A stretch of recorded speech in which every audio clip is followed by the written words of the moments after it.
Hola,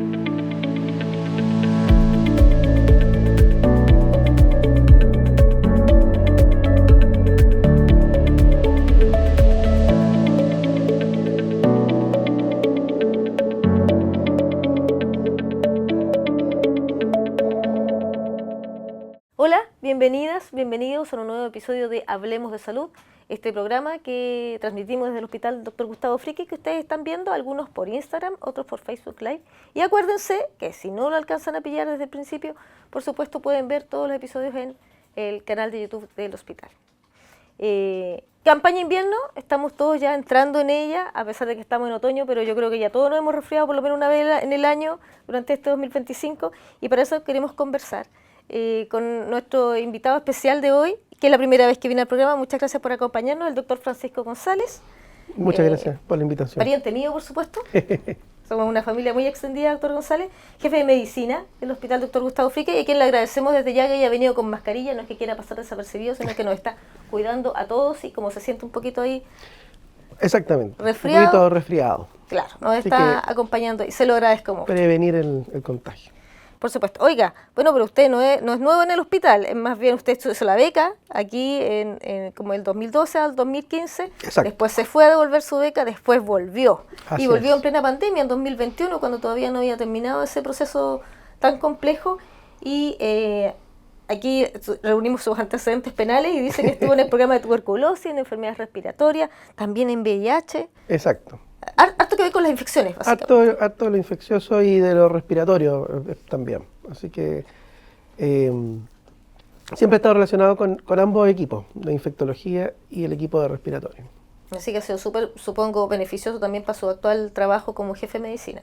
Sí, claro, por supuesto que sí, una gran experiencia, tanto en los años que estuve devolviendo la beca como en estos años que ya retorné a la casa matriz, que es el Hospital Gustavo Fricke. Bueno, pero así que usted ya ha estado desde 2021 ya observando cómo se ha movido la campaña invierno, Así es. Primero como colaborador y ahora más como cabeza de serie, digamos, respecto de los adultos. Exacto. Cuénteme, ¿cómo ha visto usted que ha evolucionado un poquito esta campaña invierno respecto a las enfermedades más prevalentes en los adultos? Sí, bueno, desde el punto de vista de la enfermedad, tuvimos, como bien lo mencionaste, los años de pandemia que modificaron, arrasó el coronavirus con todo lo que conocíamos de campaña de invierno hasta la fecha, y prácticamente los otros virus respiratorios salieron de circulación. Habíamos venido de periodos donde la influenza se había cobrado gran cantidad de enfermos graves durante el invierno en los pacientes adultos, pero la pandemia lo cambió todo. Ahora, en la salida de la pandemia, si bien es cierto el COVID no desapareció, por el contrario se incorporó a el staff conocido de virus respiratorios que nos afectan durante todo el año en el caso del COVID, pero que preponderan en el tiempo de frío y de invierno. Probablemente la estrategia de las vacunas a la población, que en su momento tuvieron mucho éxito en relación al COVID cuando estábamos en pandemia, permitieron que hoy el COVID siga siendo un problema de salud, pero ya le dio el pase a los otros virus respiratorios a que volvieran a distribuirse y a propagarse en la población de manera más habitual a como estábamos acostumbrados previamente. Y de ahí que lo que hemos visto post pandemia es la presencia más frecuente de virus como el rinovirus, por ejemplo, que si bien es cierto, por suerte en la mayoría de la población produce cuadros leves o leves a moderados, principalmente resfríos, ¿no es cierto?, que no pasan de unos par de días de molestia. En algunos pacientes puede producir cuadros graves y nosotros hemos tenido en el hospital y en la UPC, donde también trabajo, pacientes con cuadros graves de rinovirus. Metaneumovirus, que siempre ha estado presente, prepandemia, pospandemia, siempre hay una cantidad en el ambiente de este bichito que también produce o puede producir algunos cuadros graves. Y el que pensamos que va a ser el protagonista en términos de pacientes que puedan requerir hospitalización o más apoyo, que es el retorno de la influenza, que era nuestro temor pre-pandemia y que está volviendo a buscar su lugar ahora en el post-pandemia. Es como nuestra peste negra, digamos. Tal cual, como siempre vuelve. La pandemia también, o sea, la influenza también es un virus que va cambiando, como pasó con el COVID, ¿no es cierto? Tuvimos, si se acuerdan, hace años atrás la H1N1 cuando recién llegó, que tuvo algunos ribetes de pandemia, que por suerte fueron mucho más leves que lo que pasó con el coronavirus, pero siempre está presente. Y esta capacidad que tiene el virus de cambiar permanentemente hace que tengamos que inmunizarnos, vacunarnos, además, anualmente, porque cada año la modificación, el cambio del virus va haciendo que la vacuna que nos pusimos el año pasado ya no sea la mejor para defendernos del virus circulante. Además que viene de norte a sur, ¿no? Siempre viene como de las campañas en el norte, determinan las que van a ser las campañas en el sur. Exacto. Uno podría decir que es una suerte o una ventaja de que el invierno pasa primero en los países del norte. Son los conejillos de India. Claro, y nos permite, con la pandemia también pasó, o sea, nos permitió estar mucho más preparados porque supimos lo que pasó en Estados Unidos y Europa primero, y con la campaña de invierno es un poco similar. Nosotros miramos mucho los números europeos y sobre todo norteamericanos, porque lo que estamos acostumbrados es que lo que pasa allá, proporcionalmente por supuesto, se nos replica a nosotros en la población en el tiempo de invierno.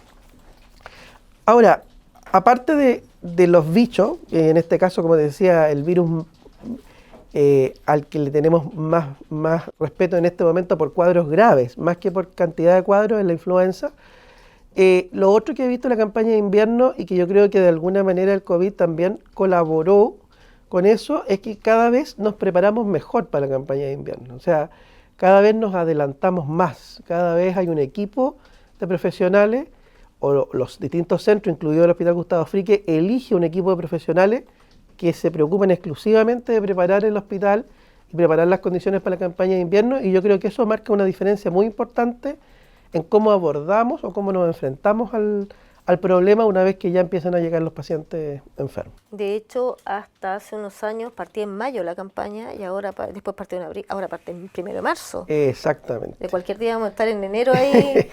Es que es un problema que sabemos que va a venir, y por lo tanto probablemente el esfuerzo por prevenirlo y por manejarlo debe ser permanente.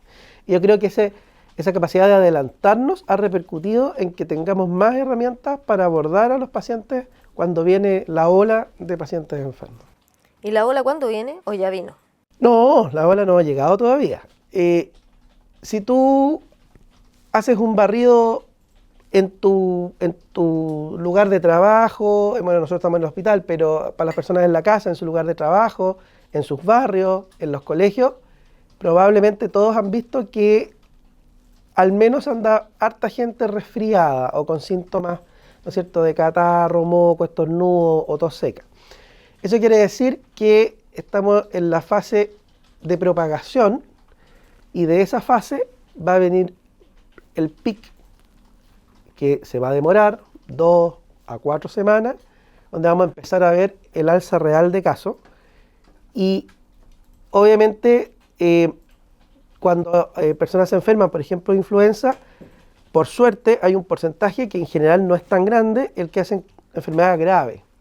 Por lo tanto, cuando se produce el pic y mucha gente se contagia al mismo tiempo, ese porcentaje termina siendo una cantidad importante de pacientes. Eso probablemente no lo veamos de aquí a un mes al menos, la ola de pacientes graves.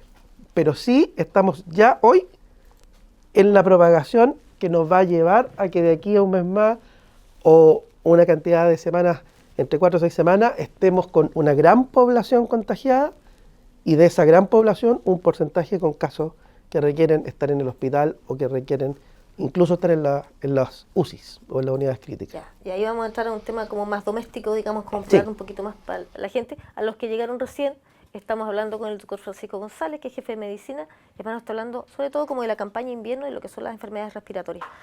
Doctor González, ¿sabe lo que pasa? Es que yo me puse a pensar en esa, y uno se imagina de inmediato al adulto mayor. No piensa al tiro que los más vulnerables en ese sentido, descontando a los niños, porque ahora estamos hablando como de los grandes, es el adulto mayor, pero también yo me he fijado, y lo he conversado con otros especialistas también, de que se manifiesta distinto en el fondo una enfermedad respiratoria y de repente es más difícil de pillarla, porque no es como pillarlo como resfrío o fiebre. Exacto. Hay distintas características. ¿Cómo podemos ver primero si está efectivamente tiene una enfermedad respiratoria que estamos enfrentando? Y además, lo más importante, yo creo que para todos en la casa, ¿cuándo hay que llevar a una persona adulta mayor a la urgencia y decir, ya, sabéis que esta cuestión ya no se quitó con un antigripal? Claro.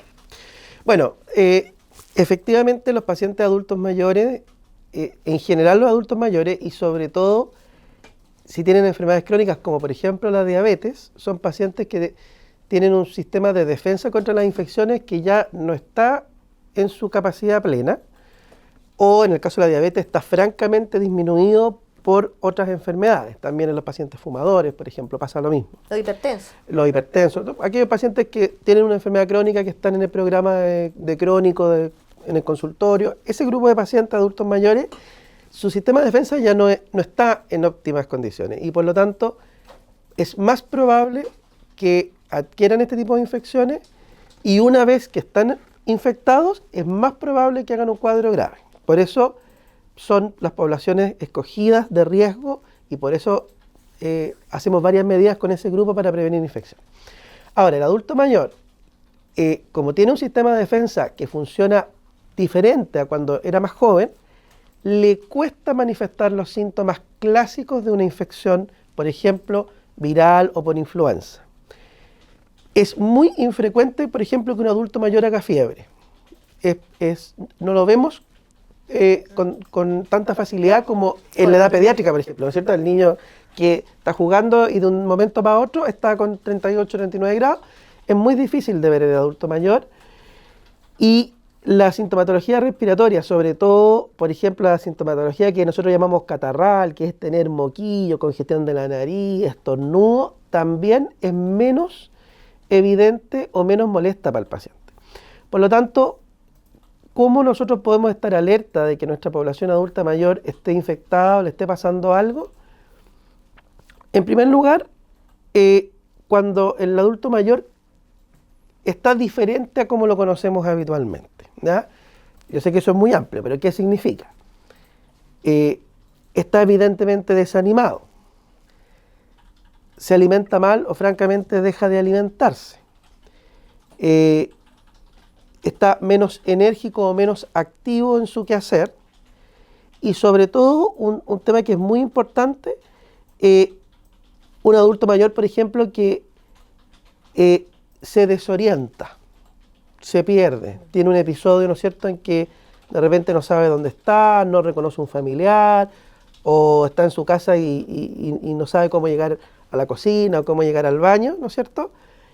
Obviamente hay pacientes que tienen enfermedades crónicas que producen esto, pero si no es el caso, si un paciente que no estaba así y en el transcurso de un par de días está, ¿no es cierto?, con franco desánimo, alimentándose mal, tiene un episodio en que se empieza a confundir o francamente se desorienta, hay que pensar que ese adulto mayor le está pasando algo agudo que cambia su forma de ser. ¿Cómo saber que es algo respiratorio? A veces es un poquito más difícil, pero el adulto mayor habitualmente puede hacer expectoración, flema, que el pecho suene, porque muchas veces el adulto mayor no tiene la capacidad de eliminar la flema o el desgarro, pero que al respirar tenga, ¿no es cierto?, sonido que nosotros decíamos como una olla por otro, decíamos, ¿no es cierto?, un gorgojeo que nos indica que hay pollitos, que hay secreciones en la vía respiratoria que no está siendo capaz de eliminar y dificultad respiratoria, ¿ya? Y eso significa, por ejemplo, que nuestro paciente adulto mayor se levanta de su cama al baño y normalmente podría hacerlo sin problema y ahora llega evidentemente cansado o tiene que hacer una pausa en el camino y no alcanza a llegar, cosa que hace una semana atrás no ocurría, por ejemplo. Eso es una evidencia de falla respiratoria. Si uno tiene la capacidad de ser un poquito más fino, te podrías dar cuenta que está respirando más rápido, por ejemplo, de lo que normalmente debería respirar. Está medio agitado. Está medio agitado. O inclusive, aunque eso en casos a veces ya un poquito más avanzados, que está haciendo un esfuerzo, un sobreesfuerzo cada vez que respira. O sea, contrae los músculos del tórax, contrae los músculos de las costillas, incluso a veces tensa el cuello cada vez que va a tomar aire. Y eso ya está diciendo que el paciente para poder respirar necesita hacer un esfuerzo adicional. ¿Ya? Que llega a doler el cuerpo incluso. Exactamente. Y ya en casos de mucha severidad, inclusive uno puede ver pacientes, por ejemplo, que tengan coloración azul alrededor de la boca o de los dedos, que eso ya quiere decir que el oxígeno está bajando en la sangre, eso ya es un signo de mayor gravedad, o ya no solo desorientarse, sino hacer compromiso de conciencia, es un paciente que se letarga, que uno lo trata de hacer reaccionar y le cuesta reaccionar. Y ahí hay que traerlo a la urgencia. Ahí hay que traerlo a la urgencia sí o sí. Bueno, estas últimas dos cosas son signos más tardíos, pero por ejemplo, el adulto mayor que, como te decía recién, era capaz de ir al baño, desde su cama al baño, y ahora no es capaz, tiene que hacer una pausa porque se cansa, que está respirando de manera agitada, que respira más rápido de lo que habitualmente respira, o que está usando estos músculos como muy tensos del cuello para respirar, hay que ir a la urgencia. Obviamente el que ya está con dedo, boca azulado, que está comprometido, es un cuadro grave, y incluso ir a la urgencia o llamar al SAMU, ¿no es cierto?, para que lo venga a evaluar. Y la fiebre, como les decía recién, es poco frecuente en el adulto mayor, por lo tanto, en general, si un adulto mayor hace fiebre alta, también debería ser un signo de alarma. Por lo menos, o sea, debería significar una consulta en el CEFAM o en el SAPU, ¿no es cierto?, de su barrio, para evaluar qué es lo que está pasando. Porque le cuesta al adulto mayor hacer fiebre, y cuando hace fiebre nos tiene que alertar de que está pasando algo importante en su condición de salud. Obviamente que otras infecciones también pueden generar síntomas parecidos, por ejemplo, infecciones urinarias. Pero ahí se suma la estadística estacional, ¿no es cierto? O sea, sabemos que si le pasa esto a un adulto mayor en invierno, en campaña de invierno, lo primero que tenemos que pensar es que hay una infección respiratoria, y por lo tanto, si yo noto cambios pequeños, incipientes, consultar ojalá en el CEFAM o en el SAPU cercano al domicilio, y si ya son los síntomas que hablamos recién, que son un poquito más complicados, considerar venir al hospital, al servicio de urgencia. Claro, porque además son cosas que evolucionan súper rápido de repente. Exactamente, y como no se manifiesta, o sea, el paciente hace todo, ¿no es cierto? Todos cuando nos resfriamos hacemos una cadena en que partimos con síntomas pequeñitos, a los 2 o 3 días ya es más manifiesto. El adulto mayor se salta todos esos pasos, porque esos síntomas no son evidentes, entonces... Ya se agravó de una. Exacto. Cuando uno pesquisa, nota la diferencia, es porque ya llevamos días de infección y hay a veces poco tiempo para poder reaccionar. Oye, doctor, vamos a hablar, estamos hablando con el doctor Francisco González, acuérdense, jefe de medicina, que además nos está hablando mucho del tema de las enfermedades respiratorias, que son como su especialidad, digamos, de cierta forma. Y queremos hablar de las vacunas. Aquí ustedes ya saben que nosotros en el hospital, y yo creo que todos los funcionarios de salud, sabemos lo importante y lo valiosas que son las vacunas. Especialmente las vacunas obligatorias que se sugieren a la población, que en este caso son las de la influenza. También hay algunas alertas para el sarampión para algunas personas. Sí, también hay unas de COVID que también están ya avanzando, y algunas de ellas también se ofrecen en el sistema privado, así que prácticamente todo el mundo puede acceder a ellas. Pero yo me quiero referir, y aquí le quiero preguntar, con esas no vacunas, o hay algunas vacunas orales, hay unas inmunizaciones, hay también gomitas, hay geles, hay glóbulos, hay unos polvos que son carísimos, por cierto, que te ofrece el mercado y que uno no sabe si realmente son efectivos o no, y si realmente protegen a nuestra familia o no. Porque claro, hay cierto que hay unas que son obligatorias, que son para los niños, por ejemplo, que eso se las dan igual, digamos. Pero de repente uno cuando es adulto, cuando no está en población de riesgo, dice ya, ¿qué uso yo?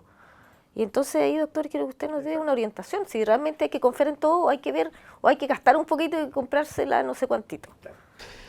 No hay que confiar, lamentablemente. Pero mira, yo pienso que los mensajes claves son los siguientes. Primero, ojo que hay vacunas totalmente probadas, orales, ¿ya? La clásica, ¿no es cierto?, que se la damos a los niños es la vacuna de la polio, que en los años 50 cambió la historia de la enfermedad, que son gotitas, ¿ya? Y también, a lo mejor muchos, si tienen niños chicos en la casa, les ha tocado darle la vacuna del rotavirus, que también es un formato oral. Entonces, hay vacunas orales comprobadas, ¿ya? Para no pensar que porque es oral no sirva, no. Hay vacunas orales que están súper comprobadas en su eficacia y sobre todo en el caso de los niños, entre comillas, es un poco más fácil porque el pediatra o la pediatra te va a dar luces claras de qué vacuna es recomendable usar y cuándo es recomendable usar. Pero como tú dices muy bien, en el caso del adulto no es tan así. Entonces, ¿cuáles serían, para mi gusto, las recomendaciones clave? Primero, tenemos que seguir sin dudarlo, sin temor tampoco, las recomendaciones ministeriales de vacuna, ¿ya? O sea, aquellos pacientes que están definidos como grupos de riesgo para vacunarse contra la influenza, para vacunarse contra el neumococo, que es la neumonía bacteriana, es la bacteria que produce con más frecuencia, ¿no es cierto?, neumonía bacteriana, que es la neumonía común, digamos. O incluso algunos grupos de riesgo para coronavirus. Si tú formas parte de ese grupo de riesgo, primero te van a entregar la vacuna gratuitamente en los centros de salud y segundo, vacúnate sin dudarlo y sin temor. Es verdad, sobre todo con la vacuna de la influenza, que uno puede presentar síntomas, ¿no es cierto?, asociados a la vacuna. La vacuna de la influenza puede producir un estado que se llama flu-like, que es como un estado de estar agripado los primeros días post vacuna. Siempre uno dice, ay, me resfrié por culpa de la vacuna. Exacto. También en algunos casos el COVID se veía mucho, pero también la influenza, el dolor del brazo, ¿no es cierto? Eso es real, son efectos adversos reales de las vacunas, ¿ya? Pero de ahí en adelante, sobre todo en el tiempo del COVID, que aparecieron múltiples posibles efectos adversos y casos gravísimos de trombosis y otras cosas, lo que vemos con el paso de los años es que la mayoría de esos efectos adversos nunca se pudieron relacionar realmente a la vacuna y la vacuna de la influenza, por ejemplo, que es una vacuna que venimos usando mucho antes de la pandemia, ha demostrado su perfil de seguridad hace mucho rato. Y tú puedes tener síntomas de influenza parecidos a la influenza y sentir que la vacuna te resfría, ¿no es cierto?, pero son síntomas que van a durar una cantidad de días acotados y que no van a pasar a una enfermedad grave. También hay que acordarse de que las vacunas para el coronavirus, para la influenza, para la neumonía, son vacunas que no evitan que uno se enferme, ¿ya? No, a diferencia de los ejemplos que dábamos anteriormente como la polio, o el sarampión, que son vacunas que erradican la enfermedad. O sea, si toda la población se vacuna, la enfermedad desaparece. No es el objetivo de estas vacunas. El objetivo de la vacuna de la influenza, de la vacuna de la neumonía bacteriana o del COVID, es que si yo me contagio, la probabilidad de que yo desarrolle un cuadro grave que me lleve a estar hospitalizado es muchísimo menor que una persona no vacunada. Por lo tanto, los grupos de riesgo, los adultos mayores, los pacientes que tienen enfermedades crónicas como la diabetes, la presión alta, la enfermedad renal crónica y otras, ¿no es cierto?, que están en controles crónicos en sus consultorios o en sus centros ya de salud secundaria, como por ejemplo en nuestro consultorio de especialidades, se tienen que vacunar anualmente contra la influenza y la vacuna de la neumonía bacteriana, que dependiendo del caso, a veces incluso es una sola vez o cada ciertos años puede tener indicación de repetirse dependiendo de la vacuna. Queda un vacío en la gente joven teóricamente sana, ¿no es cierto?, que no tiene una enfermedad crónica conocida, que tiene menos de 60 años y que por lo tanto, obviamente nuestra campaña de vacunación no lo considera parte del grupo de riesgo y por lo tanto no tiene esa posibilidad de vacunarse directamente. Ojo que la campaña considera otro grupo de riesgo en gente joven, por ejemplo los profesores o los trabajadores de la salud, que independientemente de la edad, independientemente si están enfermos o no de otras cosas, también les corresponde vacunarse. Pero si tú eres una persona menor de 60 años, sana, que no tiene enfermedades crónicas, puedes considerar vacunarte, sobre todo, pensando en campaña de invierno, la vacuna de la influenza, es lejos lo más importante. ¿Y cuándo consideraría yo vacunarme? Primero, si tengo la posibilidad de hacerlo económicamente, la verdad es que no me haría más cuestionamientos. O sea, me compraría la vacuna. No es una vacuna cara, al menos no cara comparada con otras vacunas que sí son de mayor alto costo. Hay ¿no es cierto?, vacunas cuando son a veces obligatorias si uno tiene que viajar, que son de alto costo. No es el caso de la vacuna contra la influenza. Pero si obviamente no hay una gran disponibilidad de recursos y yo tengo que discriminar o decidir, ten en consideración cuán expuesto estás a ambientes públicos, ¿ya? Si trabajas en atención de público, si trabajas en lugares de atención masiva de personas o de cantidad masiva de trabajadores, ¿no es cierto? Y si estás expuesto permanentemente a la locomoción pública, que es un lugar donde sabemos que obligatoriamente transitan virus respiratorios en el tiempo de invierno. Si te vas en el metro a las 8 de la mañana. Apretadito, ¿no es cierto? Y yo consideraría vacunarme, ¿no?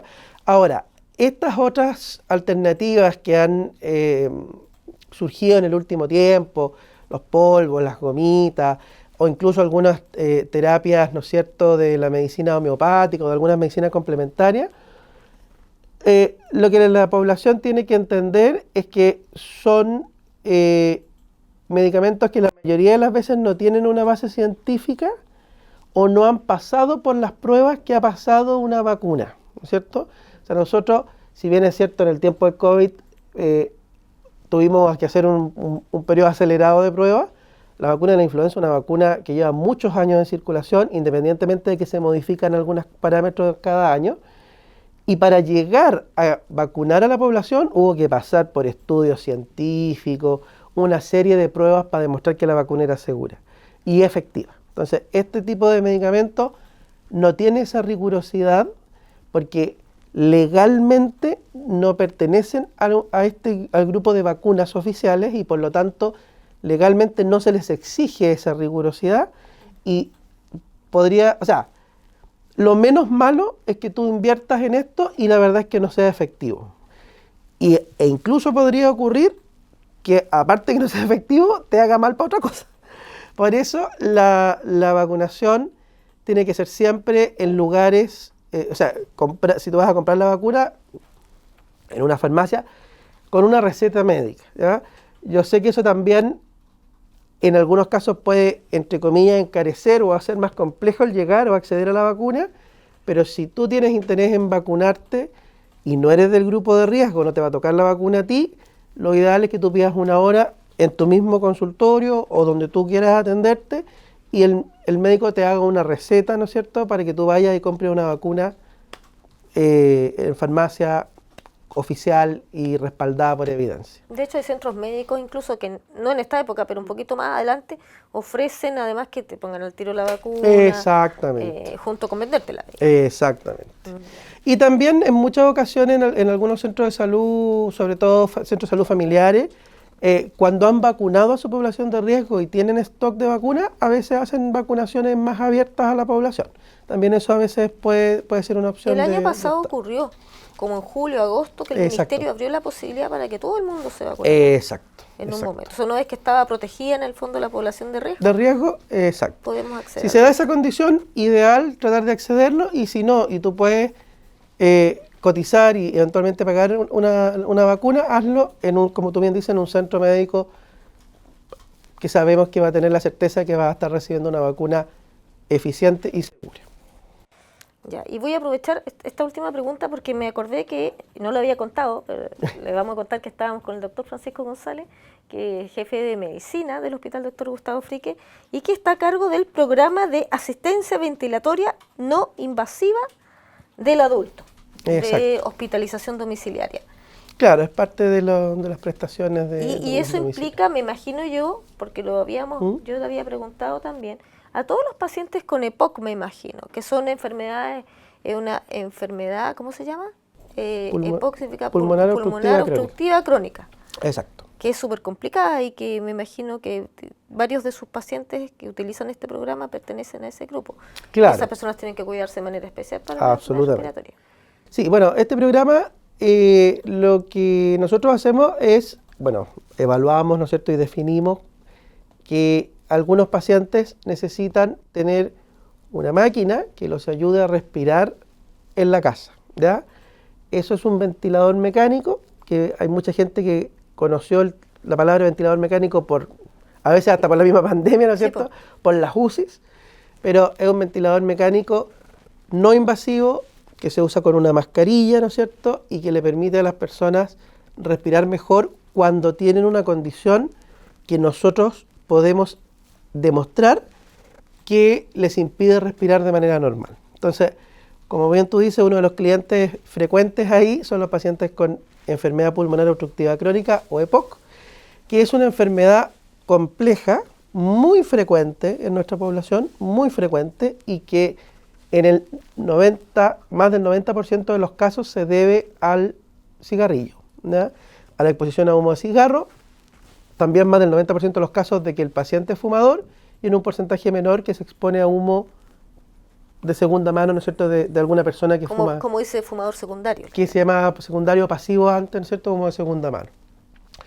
Estos pacientes desarrollan una obstrucción de sus bronquios, que es algo parecido a lo que le pasa al paciente asmático, pero la diferencia con el paciente asmático es que los bronquios se mantienen permanentemente obstruidos. Al paciente asmático se le quita y al con EPOC no. Exacto, el paciente asmático hace crisis y se mejora. El paciente EPOC está 24/7 obstruido, ¿ya? Y el tratamiento de eso es kinesiterapia, que de hecho se hace en los consultorios, en los CEFAM, ¿no es cierto?, en las salas ERA, broncodilatadores, hay distintos tipos, pero puff, polvo, etcétera, que permiten abrir un poco los bronquios para que pueda moverse el aire. Pero en un grupo de pacientes que ya la enfermedad es muy severa y ya queda aire dentro de sus pulmones que no se mueve con la respiración, que queda atrapado dentro de los pulmones. Como estancado el aire. Estancado, requieren, ¿no es cierto?, esta máquina, este dispositivo que, usando presión, obliga a ese aire a moverse y salir. Eso, por supuesto, son los casos más severos del EPOC. La mayoría de los pacientes con EPOC están en las etapas intermedias, quiere decir que necesitan kine, rehabilitación, broncodilatadores. Muchos están en control acá con nuestro equipo de enfermedades respiratorias, los pacientes que son de acá de la zona. Y lo más triste del EPOC es que es total 100% prevenible, porque la prevención es no fumar y no exponerse al humo de cigarrillo.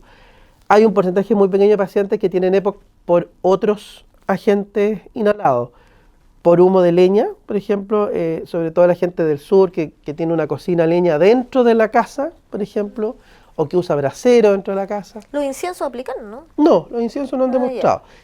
Pero sí, por ejemplo, pero son casos bien puntuales, algunas condiciones ambientales, laborales, ambientales. O sea, algunos trabajos en los que la persona está expuesta a algunos agentes nocivos respiratorios.